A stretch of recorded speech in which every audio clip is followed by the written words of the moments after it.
Hi,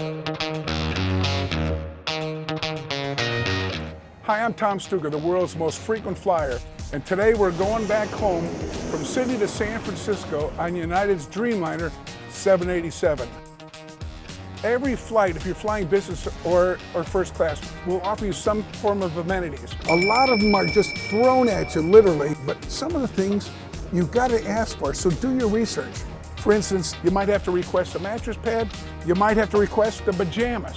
When you're on a 14-hour flight, it's better to use their clothes rather than yours. You got slippers, so your feet don't get dirty going around the cabin. And then last but not least, there's amenity kits. It comes with a toothbrush, it comes with iPads, Kleenex, and a pair of socks so you don't have to wear your stinking ones you've been wearing all day.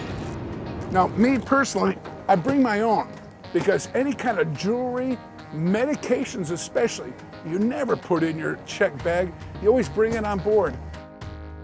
So I bring my toothbrush, my personal toothpaste, and everything I need is always here on my carry-on luggage. Now when it comes to amenity kits, I keep mine, bring it home, collect a bunch of them because I fly that much, and then donate them to the homeless people back home. So if you're not going to use it, bring it home and give it to a nice charity. For more travel tips, follow me on Instagram at UA1Flyer and always pay attention to the points guy.